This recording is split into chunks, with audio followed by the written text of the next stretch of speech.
సర్వతీర్థమయీ మాతా సర్వదేవమయ పితా తస్మాత్ సర్వప్రయత్నేన పూజయేత్ తాహి నిత్యతః.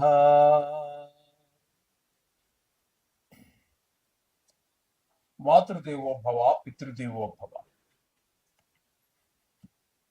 ఇప్పుడు మనము సెప్టెంబర్ నెల 2026 సంవత్సరంలో మాస ఫలితాలు ద్వాదశ రాశి వారికి ఎలా ఉన్నాయో తెలుసుకునే ప్రయత్నం చేద్దాము.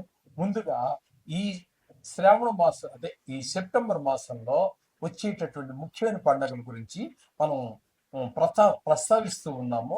ఇప్పుడు కూడా వాటి గురించి ఏ ఏ పండుగలు రాబోతున్నాయి అనేది తెలుసుకుందాము. వాటి యొక్క ప్రాముఖ్యత తరువాత ఎపిసోడ్లో మనం ఆధ్యాత్మిక విషయాల్లో మనం చెప్పుకోవడం జరుగుతుంది. తప్పకుండా చెప్పుకుందాము.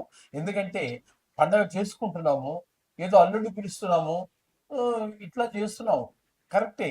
అసలు ఆ పండగ ఏంటి, దాని ప్రాముఖ్యత ఏంటి అనేటట్టు తెలుసుకోవాల్సిన ఆవశ్యకత ఒక హిందువుగా తినడం మాత్రం మర్చిపోకుండా చేసుకుంటున్నాం. దానికి ఏమేం పిండి వంటలు చేసుకోవాలని చెప్పారో అవన్నీ చేసుకుంటున్నాం, కమ్మగా తింటున్నాము. ఓకే, దాని గురించి ఏం కాదు. అయితే ఆ పండగ ఎందుకు చేసుకుంటున్నాం అనేది తెలియకుండా పండగలు అనేవి పిండి వంటలు చేసుకుని తినటానికి కాదు, ఆ పండగ యొక్క ప్రాముఖ్యత తెలుసుకోవడం కోసం మనం ఖచ్చితంగా వీడియో చేసుకుందాం. రైట్. ఇప్పుడు మీకు 3వ తారీఖు సెప్టెంబర్ శ్రీకృష్ణాష్టమి, అంటే శ్రీకృష్ణుడు పుట్టినటువంటి పర్వదినం. అలాగే 9వ తారీఖు మాస శివరాత్రి, అంటే ఈశ్వరుడికి అభిషేకం మనం ప్రతి నెలలోనూ చేసేటటువంటిది. ఓకే, ఒక రకంగా చెప్పాలి అంటే మహాశివరాత్రితో సమానమైనటువంటిది, దగ్గరగా సమానమైనటువంటిది. అటువంటి మాస శివరాత్రి ప్రతి నెలలో వస్తుంది, అది 9వ తారీఖు. ఇకపోతే సంవత్సరానికి ఒకసారి వచ్చి అఖిల మొత్తం భారతదేశం అంతా మాత్రమే కాకుండా అనేక దేశాలలో కూడా, హిందువులు ఉన్నటువంటి దేశాల్లో చేసుకుంటున్నటువంటి మహా పవిత్రమైన పండగ వినాయక చవితి. అది 14వ తారీఖు సెప్టెంబర్. అలాగే దాని మరుసటి రోజే ఋషి పంచమి. ఈ ఋషి పంచమి అనేటటువంటిది మనం అందరూ దాన్ని అసలు ఇంచుమించుగా ఎవరు జరుపుకోవట్లేదు. కానీ దానికి ఉన్నటువంటి ఇంపార్టెన్స్, దానికి ఉన్నటువంటి ప్రాముఖ్యత గురించి కూడా మనం నెక్స్ట్ ఎపిసోడ్లో చేసుకుందాం. అది ఆధ్యాత్మిక విషయాల్లో చేసుకుందాం. అలాగే 27వ తారీఖు నుంచి మహాలయ పక్షాలు. ఇది కూడా సంవత్సరంలో ఒక్క 15 రోజులు మాత్రం వస్తుంది. అంటే చనిపోయినటువంటి మన వంశంలో మన రక్త సంబంధికులు అనాది కాలం నుంచి వస్తున్నటువంటి మన దేవతలు ఎవరైతే ఉన్నారో వారి అందరికీ కూడా ఒక శాశ్వత పుణ్యలోకాలు ఉండాలి అనేటటువంటి ఉద్దేశంతో మనం వాళ్ళకి ఈ మహాలయ పక్షం అనేటటువంటిది జరుపుతూ ఉంటాము. నిజానికి నేనే ఉన్నానండి, నేను మా తండ్రి గారికి నా భార్యకి మాత్రమే నేను పెట్టడానికి అర్హుండవుతాను. మిగతా మా అన్నలు చేసుకోవడానికి, మా మేనమావలు, మా మేనత్తలు, అలాగే మా అమ్మ తరపు వాళ్ళు, వీళ్ళెవ్వరికీ చేయడానికి నాకు అర్హత లేదు. కానీ వాళ్ళ పిల్లలు చేసుకుంటారు. కానీ ఇటువంటి మహాలయ పక్షాల్లోనూ, పుష్కరాలలోనూ, కొన్ని పవిత్ర క్షేత్రాల్లోనూ వీళ్ళందరికీ పెట్టేటటువంటి సాంప్రదాయం మన హిందూ సాంప్రదాయంలో చెప్పబడింది. కాబట్టి అటువంటి మన పెద్దలందరికీ కూడా అందరినీ తలుచుకునే ఒక కృతజ్ఞత తెలియపరుచుకునేటటువంటి అవకాశం ఈ మహాలయ పక్షాల్లో మనకి వస్తోంది. ఇవన్నీ కూడా సెప్టెంబర్ నెలలో వచ్చేటటువంటి ఇంపార్టెంట్ పండుగలు. వీటి గురించి మనం సెపరేట్గా తప్పకుండా మనం వీటిలో చెప్పుకుందాం. ఇదివరకు చెప్పేసినవి ఉన్నాయి. వినాయక చవితి ఉంది, 3-4 సంవత్సరాలు చెబుతూనే ఉన్నాం. అటువంటి దాన్ని వదిలిపెడదాం. ఎప్పుడు మనం టచ్ చేయనటువంటివి, ఎప్పుడు ముట్టుకోనటువంటివి, ఎప్పుడు చెప్పనటువంటివి ఏవైతే ఉన్నాయో ఆ విషయాన్ని మనం తప్పకుండా ప్రస్తావిద్దాం. ఆ విషయాలు మీరు తెలుసుకుని తీరాలి. మన పండగ పిండి వంటలు చేసుకుని తినడానికి, డప్పులు కొట్టేసి వాటి ముందు ఎగరడానికి కాదు. పండగ దేనికి వచ్చింది, దాని ప్రాముఖ్యత ఏంటనేది తెలుసుకోవాల్సిన బాధ్యత ప్రతి హిందూ మీద ఉంది. ఓకే, మిథున రాశి వారికి సెప్టెంబర్ నెల 2026 సంవత్సరం యొక్క మాస ఫలితాలు సుశాస్త్రీయ పద్ధతులు తెలుసుకునే ప్రయత్నం చేద్దాము. ఇక్కడ మిథున రాశి వారికి కుజ భగవాను యొక్క సంచారం జన్మంలో 18 రోజులు, ద్వితీయ స్థానం అయినటువంటి కర్కాటకంలో 12 రోజులు జరుగుతోంది. కుజుని వల్ల పూర్తిగా నెల రోజులు మీకు ప్రతికూలమైన ఫలితాలే ఉంటాయి. కుజుడు జన్మంలో ఉండటం కారణంగా మన ప్రవర్తనలో కానీ, మాటల్లో కఠినత్వం, అందరితో గొడవలు రావటము, ఇట్లాంటివన్నీ దెబ్బలు, గాయాలు అవటము లాంటివన్నీ జరుగుతూ ఉంటాయి 18 రోజుల్లో. రెండో స్థానంలోకి వచ్చాక కొంచెం ఆర్థికమైనటువంటి ఇబ్బందులన్నీ ఏర్పడుతూ ఉంటాయి.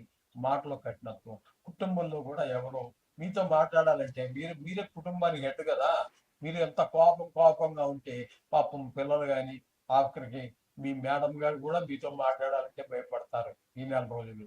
ఎందుకంటే ఏది మాట్లాడితే ఏం మీద పడిపోతారో చిన్నట్టుగా సహజమే కదా ఇవన్నీ. ఆవిడ కోపంగా ఉన్నప్పుడు మనం భయపడుతూ ఉంటాం, మనం కోపంగా ఉన్నప్పుడు ఆవిడ భయపడుతూ ఉంటారు. ఆ విధంగా ఇక్కడ ఆ కుటుంబంలో కూడా ఏ విధమైనటువంటి ఆహ్లాదకర పరిస్థితులు మనకి కనిపించవు కుజుని వలన. ఇకపోతే గురువు ద్వితీయ స్థానంలో గురువు సంచారం జరుగుతోంది. ద్వితీయ స్థానంలో గురువు అత్యంత శుభప్రదమైనటువంటి ఫలితాలు ఇస్తాడు. మీకు ఏ విధమైనటువంటి ధనానికి లోటు లేకుండా ఆయన చూసుకునేటటువంటి పరిస్థితి ఉన్నది. అలాగే మాట చాలా సౌమ్యంగా, మీతో మాట్లాడితే ఇంకో 10 నిమిషాలు మాట్లాడదాం, ఆప్యాయంగా మాట్లాడాడు. మంచి విలువైనటువంటి మాటలు చెప్పారు. అది లేకపోతే నా జీవితానికి, లేకపోతే నా వృత్తికి సంబంధించి ఏదో పనికొచ్చే మాటలు మాట్లాడుతున్నారు అనేటటువంటి ఒక భావన కలుగుతుంది. అలాగే మనకి కంటికి సంబంధించిన వ్యాధులు ఉన్న వారికి అది కొంచెం ఉపశమనం కూడా కలుగుతుంది. ఆ కంటికి బాధపడుతూ ఉంటారు కదా, అది ఉపశమనం కూడా కలిగే అవకాశం ఈ గురువు ద్వితీయ స్థానంలో ఉండటం వల్ల. ధనానికి లోటు కానీ, మాటలు చక్కటి మాట, కుటుంబంలో కూడా ఆహ్లాదకరంగా ఉంటుంది, నేత్రాలకు సంబంధించిన వ్యాధులు తగ్గుతుంది. ఈ విధమైన ఫలితాలన్నీ గురువు ద్వితీయ స్థానంలో మనకి అందజేస్తూ ఉన్నారు. ఇకపోతే రవి యొక్క సంచారం తీసుకున్నట్టయితే రవి 3వ స్థానంలో 17 రోజులు అద్భుతమైనటువంటి ఫలితాలు ఇస్తారు. అంటే సింహంలోనే ఆయన సొంత ఇల్లులోనే అక్కడ ఉంటున్నారు 17 రోజుల పాటు. అక్కడ 3వ స్థానం కాబట్టి అందరి యొక్క సహాయ సహకారాలు, తెలిసిన వారు, తెలియని వారు, ఉద్యోగ స్థలంలో, వ్యాపార స్థలంలో, మనం ఉన్న స్థలంలో ఎక్కడైనా సరే కొన్ని సందర్భాల్లో తెలియనటువంటి వారు కూడా మీకు మాట సాయమో మరి లేకపోతే ఏదో గబుక్కుని బండి కింద పడిందండి ఆయన తీసి పక్కన పెడతాడు. ఇట్లా ఏదో ఒకటి ఉంటుంది, ఏదో ఒక సహాయం తప్పకుండా రవి వలన మీరు ఒక ఒక ఉపకారాన్ని, సహాయాన్ని పొందగలుగుతారు ఇతరుల ద్వారా.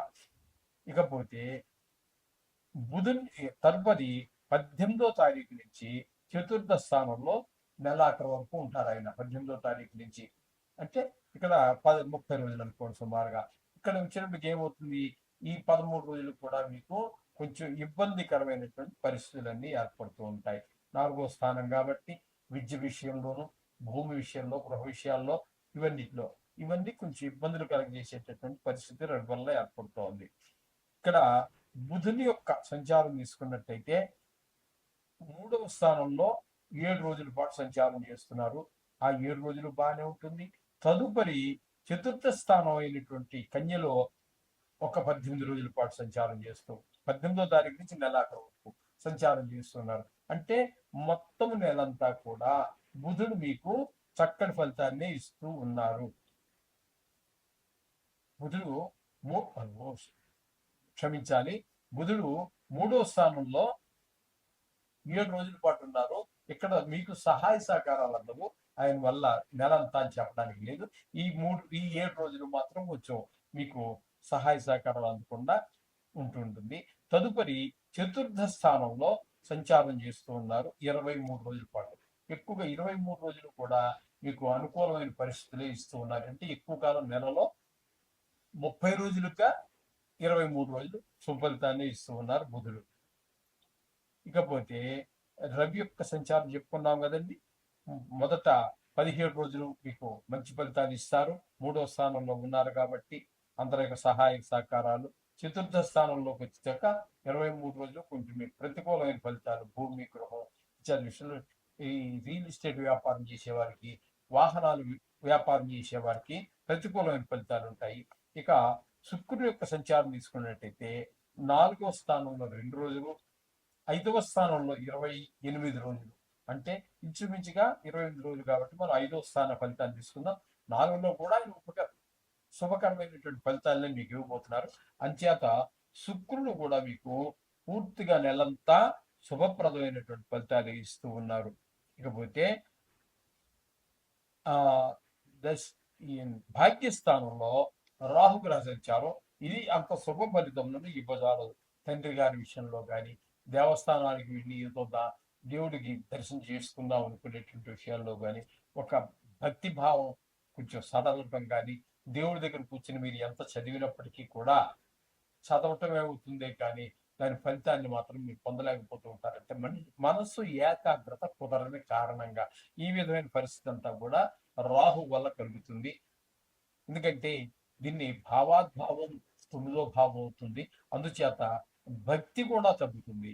అలాగే కొంత ప్రభావం, ఎంతో కొంత ప్రభావం పిల్లల మీద కూడా పడేటువంటి అవకాశం, దుష్ప్రభావం పడే అవకాశం కూడా ఉంటుంది. ముఖ్యంగా తండ్రి గారి మీద ఎక్కువగా దుష్ప్రభావం పడుతూ ఉంటుంది. ఈ విధమైన ఫలితాలు రాహు ఇస్తున్నాడు. దశమ స్థానంలో శని భగవాన్ యొక్క వక్ర సంచారం జరుగుతోంది. వక్ర సంచారం వల్ల ప్రత్యేకమైనటువంటి ఫలితాలు ఏమి చెప్పుకోవడానికి లేవు కాబట్టి, దశమ స్థానం కాబట్టి వృత్తిపరమైన ఆటంకాలు లేదా శ్రమకు తగినటువంటి ఫలితం దక్కకపోవటము, ఇట్లాంటివి అన్నీ కూడా శని భగవాన్ యొక్క సంచారం వల్ల మనకి కలుగుతూ ఉంటాయి. ఈ విధమైనటువంటి ఫలితాలు మనకి మిథున రాశి వారికి మనం చెప్పుకోవచ్చు. అయితే ముఖ్యంగా చెప్పాలంటే ఈ రాశి వారికి గురువు నెలంతా అనుకూలంగా ఉన్నాడు. బుధుడు 23 రోజులు అంటే చాలా మ్యాక్సిమం శుభప్రదమైనటువంటి ఫలితాలు ఇస్తున్నాడు. రవి సూర్య భగవానుడు 17 రోజులు మాత్రం మంచి ఫలితాలు ఇస్తూ ఉన్నారు. రవి 17 రోజుల పాటు చాలా మంచి ఫలితాలు ఇస్తూ ఉన్నారు. కేతు నెలంతా పూర్తిగా నెలంతా ఆయన కూడా మంచి ఫలితాలు ఇస్తున్నాడు. శుక్ర భగవానుడు కూడా నెలంతా శుభప్రదమైనటువంటి ఫలితాలు ఇస్తూ ఉన్నారు. ఇక్కడ శుక్ర భగవానుడు మీకు అనుకూలమైనటువంటి ప్రదేశాల్లో 4-5 స్థానాల్లో ఉన్నారు కాబట్టి ఇక్కడ మీకు షేర్ మార్కెట్ లో పెట్టుబడి పెట్టేటటువంటి వారికి, అలాగే ఈ లలిత కళలను ఆధారంగా చేసుకుని జీవించేటటువంటి వారు, సినిమా రంగంలో వారు కావచ్చు, టీవీ రంగంలో వారు కావచ్చు, భరతనాట్యము, గానము, ఇట్లాంటి శిల్పము, ఇట్లాంటి చాలా చాలా ఉన్నాయి లలిత కళలన్నీ. వాటినే జీవనాధారంగా చేసుకుని ఉండేటటువంటి వారికి చక్కటి అవకాశాలన్నీ కూడా శుక్ర భగవానుడు కల్పిస్తూ ఉన్నారు. మొత్తంగా ఈ రాశి వారికి 3 గ్రహాలు గురువు, కేతువు, శుక్రుడు నెలంతా పూర్తి శుభ ఫలితాలు ఇస్తూ ఉన్నారు. ఇక బుధుడు కూడా ఇంచుమించుగా పూర్తిగా చెప్పుకోవచ్చు. రవి మాత్రం సగం రోజు ఫలితాలు ఇస్తున్నాడు. మొత్తంగా చెప్పాలి అన్నట్టయితే ఇక్కడ మనకి ఈ మిథున రాశి వారికి బాగుందని చెప్పటంలో, ఈ నెలంతా కూడా చాలా బాగుందని చెప్పడంలో ఏ విధమైనటువంటి సమస్య ఏం లేదు. మీరు కొత్తగా పెట్టుబడి పెట్టడానికి ఇప్పుడు మనం కొన్ని విషయాలు చెప్పుకున్నాం కదండి. ఆ ఏ విషయాలు బాగున్నాయని చెప్పుకున్నామో ఎక్కడికక్కడ చెప్తూనే ఉన్నాం. ఇక్కడ మీకు అనుకూలత లేదు, ఈ ఫీల్డ్ లో వాడికి ఇబ్బంది ఉంటాయి అని చెప్తున్నాం కాబట్టి మీరు అది ఒక్కసారి మరీ వినండి. ఏదైనా పెట్టుబడి పెట్టాలి అన్నప్పుడు మీరు తప్పకుండా మళ్ళీ 1-2 సార్లు వినండి. ఆయా రంగాల్లో పెట్టుబడి పెట్టండి. తప్పకుండా ఉన్నతమైనటువంటి మీరు ఏ స్థాయి అందులో కావాలనుకుంటున్నారో ఆ స్థాయికి ఎదగటానికి అవకాశాలు కనిపిస్తూ ఉంటాయి.